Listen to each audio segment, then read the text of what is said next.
What's up, fuckers? Alright, had the Scarlet turned off for a second. We're muted. Alright, got desktop audio.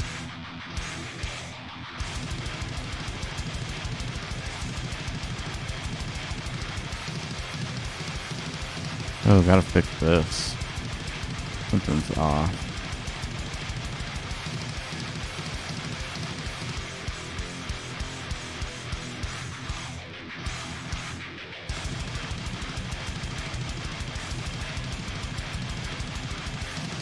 Alright.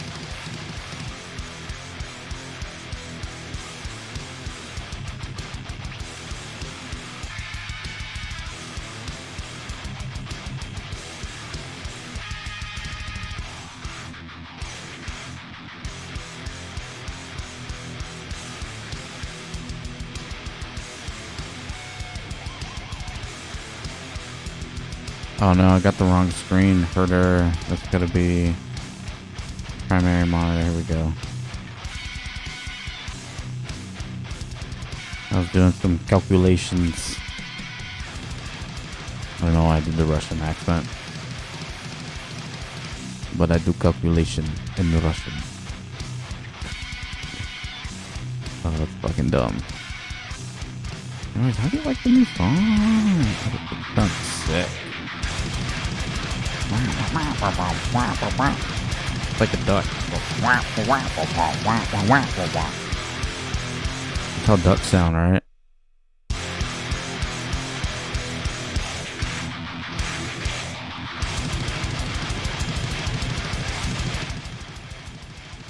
So my homie showed me this video, Channel 5 with Andrew Callahan. He says it's like Vice, and it is. It's very liberal.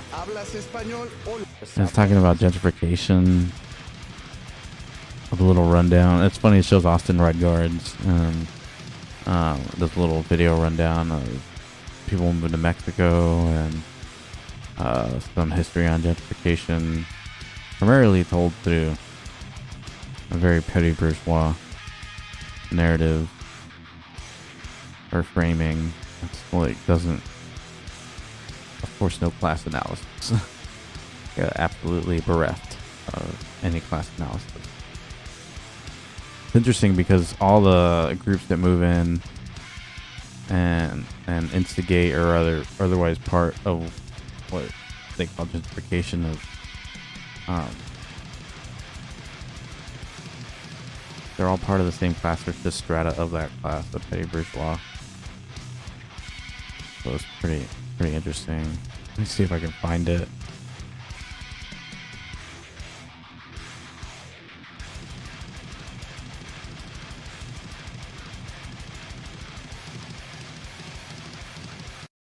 Pause for a moment and talk about gentrification. It's a polarizing buzzword that often divides people into two camps. On one side, you have people who see it as a great across-the-board thing. The neighborhood gets cleaned up, crime goes down, and home values rise. For millions of people my age, that is a dream. Then on the other side, you have those who view it as a form of colonization and cultural erasure. Gentrification is genocide. But it's important to understand that gentrification doesn't begin maliciously. Let's use the US as an example. Hipsterism, as we know it today, began in New York City in the early 2000s. The first hipsters were suburban-raised millennials who adapted grunge and lumberjack fashion forms that were popular in Minneapolis and the Pacific Northwest in the late 90s. Most of the original hipsters were the grandchildren of white Americans who fled the inner cities in the mid-1960s during desegregation and a mass exodus known as white flight. The construction of newly built all-white suburbs and Levittowns and the farmlands outside cities like Philadelphia was more than a geographic resettlement. It was essentially a mass divestment from the cities, which resulted in a near total transferring of what Josue's interviewee calls purchasing power away from the urban centers into these private redlined communities. This, in turn, created half a century of economic apartheid, in which you basically had two parallel societies, the cities and the suburbs, existing in complete isolation from each other. Throughout the 80s and 90s, cities like Philadelphia, Baltimore, and New York City spiraled into chaos and disrepair, while suburbia and its sprawl became larger and larger, even connecting metro areas like Chicago and Milwaukee. But there was one problem that the architects of white flight didn't consider, which is the mass loss of what's called called cultural capital that came as a result of isolation. The first generation born into a post-white flight reality were the boomers. It should come as no surprise that they loved it and appreciated it. After all, most of their parents were hard-scrabble World War II vets who grew up in a world with no suburbs. So a white picket fence in a big backyard was like a utopia. The children of the boomers, Gen Xers, kind of liked the suburbs, but were showing some signs of angst. But the generation after them, the millennials, they envisioned a vibrant new life, a world beyond cul-de-sacs and strip malls. Put simply, they wanted to be around culture, eat interesting food, hear different languages, and just not be bored. And so a migration called reverse white flight began. It's generally acknowledged that the first hipster neighborhood in America was Williamsburg, Brooklyn, a historically Jewish, Black, and Dominican area where Vice moved their headquarters in 2001. The complete cycle of turning parts of the neighborhood from diverse cultural corridors to flat corporate business parks took about 15 years. And there's actually a science to how gentrification works. Tulane University professor Richard Campanella broke it down into a 4-phase model. Phase 1 is the arrival of starving artist types, legitimate, penniless, as he calls them, gutter punks, because he's from New Orleans, who are looking for a cheap place to live that's a reasonable commuting distance from upscale cultural centers. These types are often troubled. They use drugs and drink heavily, and for certain, never open any businesses, and so don't actively displace anyone. What they do, though, is signal safety that makes way for the arrival of Phase 2. Phase 2 is signal safety, but Campanella calls them. So, in this instance, like, signaling safety is like not necessarily the best term or the best synthesis based on the analysis of what's happening, because there's no class analysis in this. I think that could better be better described as auxiliary like auxiliary unwitting capitalist foot soldiers, auxiliary foot soldiers to a degree, in terms of ideology at least. The creative class. Those in the creative class and that's the lower rung of the petty bourgeoisie, and are often semi-transient, meaning they kind of follow cool around the country. Unlike the broke bohemians, hipsters were typically college-educated, hyper-liberal, and usually open businesses, like coffee shops, organic food stores, juice bars, yoga studios, barber shops with exposed brick inside, vegan co-ops, and essentially introduce oat milk to the hood. Gradually, the area becomes a colony of the greater hipster network and begins seeing cross-traffic from cities like Portland, Oregon, who begin imposing their aesthetics and cultural customs onto the area. However, rent and cost of living itself does not actually rise until the third phase begins, which Campanella calls the bourgeoisie bohemian phase. This is marked by the arrival of art collectors, people who refer to themselves as socialites, Burning Man camp leaders, cultural investors, and most importantly, real estate developers with a taste for the hip, who are aware of the area's skyrocketing cultural capital and see a massive business opportunity, which often takes the form of a city-sponsored arts district. It's between phase 2 and 3 that you find the most that's tension, Austin. because that's when the displaced-sponsored cultural capital and see a massive business opportunity, which often takes the form of a city-sponsored arts district. It's between phase 2 and 3 that you find the most tension, because that's when the displacement happens. In this phase, entire neighborhoods are often bulldozed to make room for luxury hotels, trendy fine dining restaurants, and hip corporate storefronts, resulting in unaffordability for both locals who are totally out of this coolness matrix and the hipsters and bohemians that made the area cool in the first place. After the shiny new apartments are built and the landlord raises the rent, the fourth phase begins, which is the arrival of the rich, the young professional class, like tech bros and finance guys who have absolutely no interest in anything cool and view cultural capital as basically meaningless. By the time phase 4 is complete and yuppies have taken over, you're left with a sterile, metallic ghost town full of empty apartments that basically nobody wants to live in. The developers who banked on the cool factor are bummed, and the cycle of gentrification has now restarted on the outer radius of where it began, spreading like a nuclear bomb in all directions, destroying everything in its wake. In New York, you could say the bomb was dropped in Williamsburg. The blast radius is currently incinerating Bushwick, Bed-Stuy, Ridgewood, and further out into the boroughs. In Mexico City, it's safe to say the G-bomb was dropped in a neighborhood called Roma Norte, a historic district just southwest of the center of town. I'm not sure if you know this, but Mexico City is unbelievably large in size and has a higher population than New York. So there was a ton of neighborhoods for transplants to choose from. But Roma Norte's primary cultural appeal was its food. It's been a hot spot for Mexican cuisine since the 1950s. Dude, I mean, you can get, some chilaquiles or some tacos for 4 pesos, and it's like fucking good, I love it. It's great. The prices are great here. You feel they upgrade the prices? No, yeah, I feel like in some places the prices are going up. I mean, Roma Norte is ridiculous. Condesa is so expensive now. I looked out because I feel like Juarez, it's like, it's still a little local, but it's like the Brooklyn of New York. In the center? Yeah, in the center.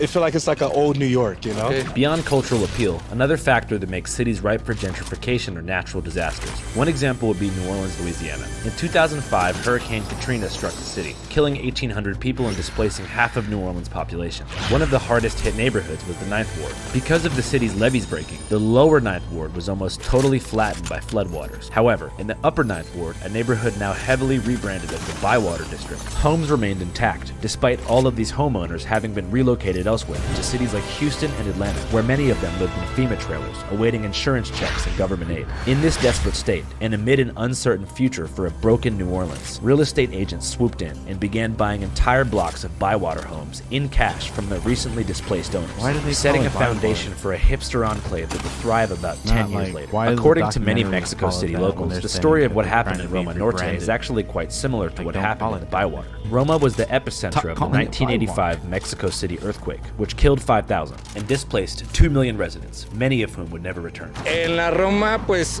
fíjate que cuando llegué a la Roma acababa de pasar lo del temblor, entonces se vació un poco la Roma, pero ya tiene como 2-3 años que se empezó a llenar de extranjeros, mucha gentrificación, entonces ya los precios obviamente elevaron bastante. Y cambia una avenida, ¿no? Supongo que de esta avenida para acá son unos precios más chonchos que de la avenida para allá, ¿no? Sí, aunque también, como pues que- con eso de la gentrificación, mucha gente que vivía en la Roma Gentrificación. se pasó a vivir a la Doctores, what's that? entonces también han hecho que los precios se eleven de Entonces sí se va renta. desplazando y también va subiendo. Porque recuerdo, la Doctores era una colonia peligrosa, ¿no? Se decía como que no todos querían vivir ahí, ¿no? Es un barrio a raíz de que están desplazando.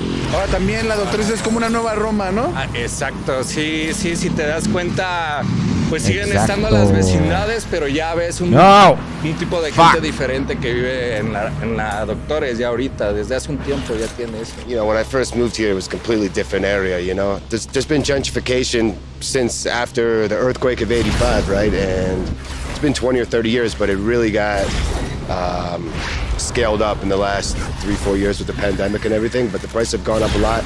Then you have the inflation kick in too a little bit later here, and so the last couple years have been really tough for locals, tough for foreigners too, because I mean there's a lot of I don't know, exploitation of the market, I think, from local Mexicans who own the apartments, no regulations from the government, and there's just been kind of this free-for-all, but I think things are kind of settling down a little bit, but yeah, I mean, I've been here for 10 years, I'm a permanent resident, pay my taxes. You are I did it. Mexican, brother? I don't have any plans to go back. Like I said, a permanent residence, I pay my taxes here. I bought my apartment 10 years ago here, and it's probably where I'll die. You pay taxes, I don't pay taxes, bro. Crazy, bro. No one likes to, but... Okay. Perfecto. Sí. Hey guys, this is not an advertisement. If you speak Spanish or you want to learn Spanish, I have a great suggestion for you. Go to our Spanish language channel, Canal Learn 5. Spanish. We've gone through the process of overdubbing all of our classic videos in Spanish using real human voice actors. So if you want to go check out classics like Oblast, Oh, J-Money, bro. Le tenía miedo a ese loco, bro. Hop Twins, Dos chicas negras en el rehén. San Francisco Street, Trabajo todos los días y camino entre mierda. and beyond, Mi costa eres un bóster con una sede en mi maldito barrio. go to Canal 5. I'm going to put the link in the description and the pinned comment. We're going to be posting there every single week with new overdubs of all the classics, as well as new content filmed Fucked all me across up. Latin America. So if you want to support, head on over. Adios. The reason that I felt that it was between language and nationality. No one, from the locals to the digital nomads, want Mexico City to change. The Americans, Russians, and French transplants Dude, I Josue have interviewed no possess a ammo. genuine love for the place, and they aren't the ones Fuck. raising the rent. It's the landlords, developers, real estate tycoons, and city government. What is that? who make these What calls, is seeing that? an opportunity to capitalize on my hyperinflated Lord. foreign currencies. If properly regulated, Holy taxed, and shit. accommodated, the influx of digital nomads could be a great thing for the city. This isn't something that neighborhood natives are totally blind to. Sí nos afecta, fuerte económicamente Took that guy out. pero creo que en general Someone la else ciudad is le here. beneficia porque se ve I obligada a see their mejorar su footsteps. respuesta. Y la verdad I yo creo hear que eso their es bueno. No cries se ve ni basura, hay más of policías anguish. caminando, güey. En Iztapalapa cuando They ves un puto seek perro the light caminando entre calles, that güey. only my Y basura en shotgun todos can. lados. Y, güey, aquí no mames, ni un puto perro ves. Puto No está chido, güey. No sé, yo creo que estoy en un punto medio porque pues es algo que no puedes detener, simplemente pues es la evolución de pues de la vida y de las personas. Pues es un país, o sea, que acepta a todo mundo, entonces no los puedes detener. O sea, es bueno porque pues da de qué hablar, de que pues en realidad están como que sucediendo cosas buenas en la ciudad y pues como país tercermundista yo creo estamos avanzando, ya que yo creo más, estamos progresando. Mexico City's Central Boulevard is undergoing a full-fledged renaissance as wealthy Mexican and international firms stake ever bigger claims on the landmark promenade. La primera palabra que aprendí en español fue la cuenta, por favor. La cuenta for the restaurant. Una caña, una cerveza. Okay. It's creating tourism and money for small businesses. Pero eso no deja de que pues, haya otras cosas, ¿no? Malas. Y pues de hecho mis dos amigos son extranjeros. O sea, la verdad es de que ya cambié mi círculo social, lo dejé atrás. Los amigos con los que allá, ¿por qué? Pues no había progreso, aparte de que no les gustaba lo que a mí me gustaba. Oh my God. Lo más importante es de que pues todos estamos confabulados en esto, ¿no? I came here because of the war in Russia. Russians are fleeing the country. Flights from Moscow to all visa-free destinations selling out quickly. Okay, yeah, I'm afraid of my life. Okay. Yeah. You working in DJ? Yeah, I'm You DJing. working in Me DJ? and my friend Lane, we are making our project. I should have flown away. Fuck. Just got fucking wrecked, bro. And also I'm working Otra vez este pinche peida la erga. Alright, I'm coming back for you. Yeah. Lane, mucho Fucking gusto. dick. ¿De dónde eres? Yeah, fucking dick. De Los Ángeles. ¿Y qué te gusta más, México o Estados Unidos? Los dos tienen sus cosas chidas, pero ahorita un poco más México sí me gusta. ¿Cuál es la razón por la que ahorita te gusta más México? La razón porque conocí a buenos amigos así y siempre me gustaba como el tema de DJ. Yo creo que pues al final de cuentas lo positivo pues es que puedes conocer a más gente. La mayoría que vivimos en Ciudad de México, como siempre ha sido una ciudad cosmopolita, donde siempre ha habido gente de diferentes países, ¿no? Y todos tenemos compas que son de otros países y la neta es que hay gente que pues, es bien chida, ¿no? Y aprendes de su cultura. Oh my God. Why didn't I get on there? I couldn't get on there. I'm so useless.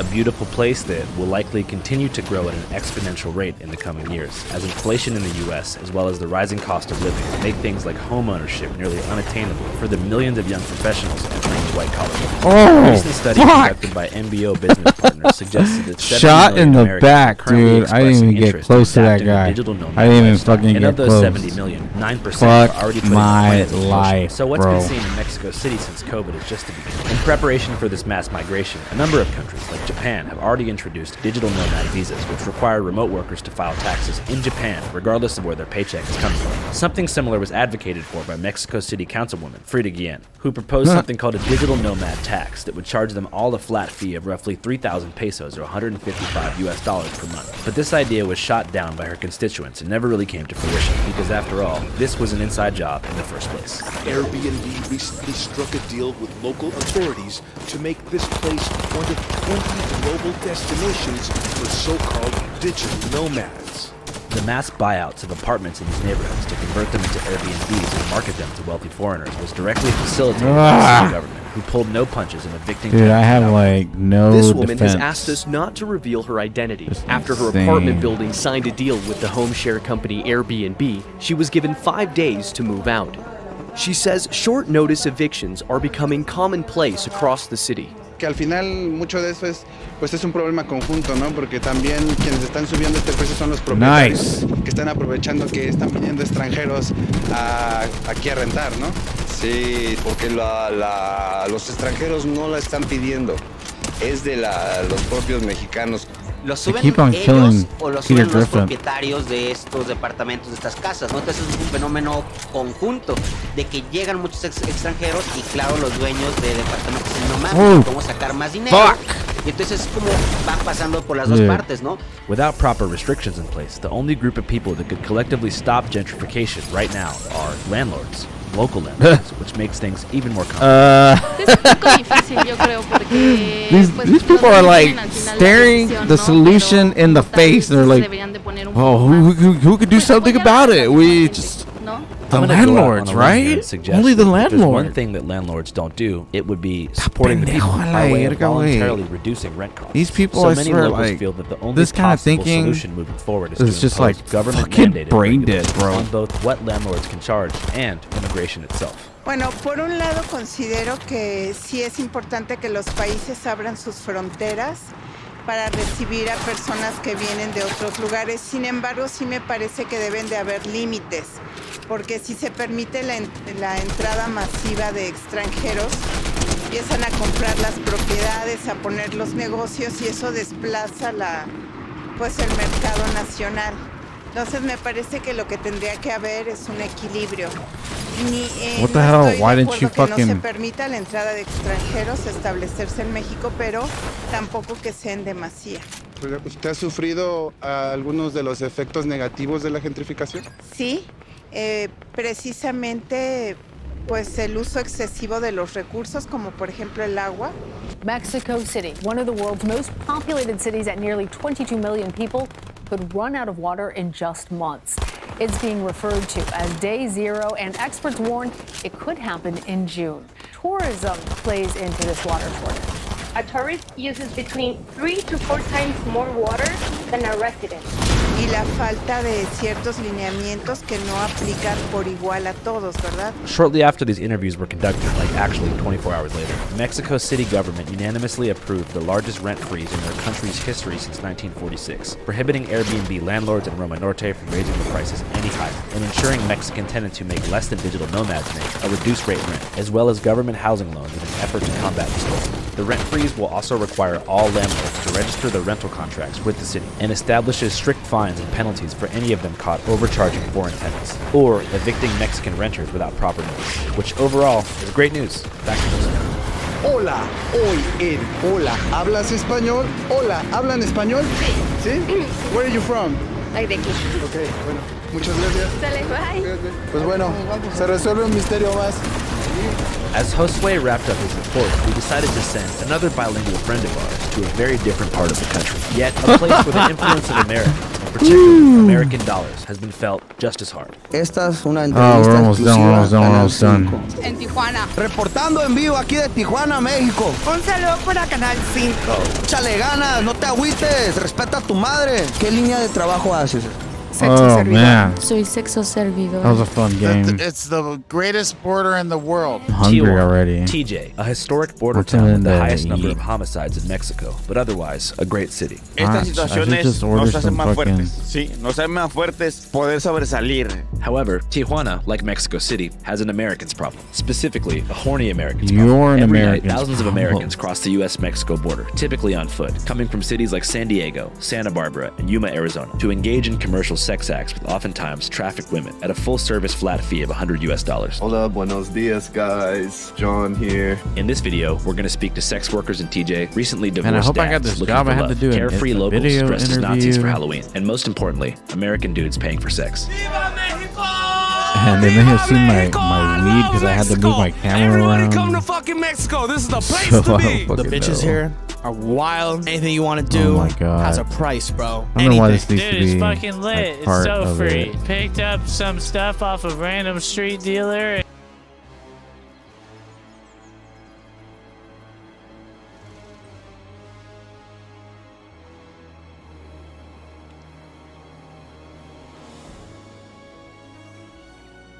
I am hungry, actually. Looking at.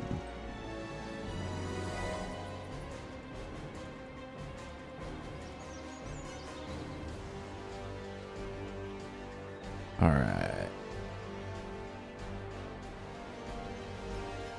Stoned and hungry. What should I eat? Oh, I have those tacos. Yeah. Return to lobby.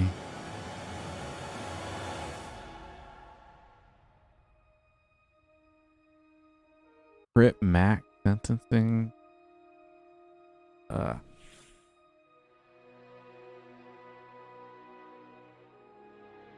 My name is George Chidi, spelled C-H-I-D-I. I'm a journalist. I write for The Guardian. Oh, The Guardian? Yeah. Big paper, London, 9th largest English language publication in the world, The Guardian. Because I'm a legitimate journalist. Who are you? I'm Saddam. Saddam who? Saddam from Channel 5. Like local? No, Channel 5 on YouTube. Yeah, okay. Yeah. What's your fucking problem? I don't have a problem. I think you do. I am staring at a man who claims to be a journalist and will not identify themselves. You're a fuck up. Legitimate journalists will take issue with this. And once I'm done with all of this shit, George Cheaty, a journalist for The Guardian, I'm going to find out what the hell this bullshit is about. All right, figure it out. I will. Yeah. This is fucked up. Your people are fucked up. The folks who are listening to this asshole are fucked up. You should be ashamed of yourself if you're giving this guy clicks. Oh no! We're here at the DNC. I got another thing I got to be ashamed of. Oh, fuck it! Add it to the list. Channel 5 is in the building in Chicago. Yes. Vice 2.0. I wish there wasn't a genocide. I wish it wasn't 500,000 to 1 million people dead. I wish it's not real. Was not a colonizing state. I wish 75 years of oppression didn't happen.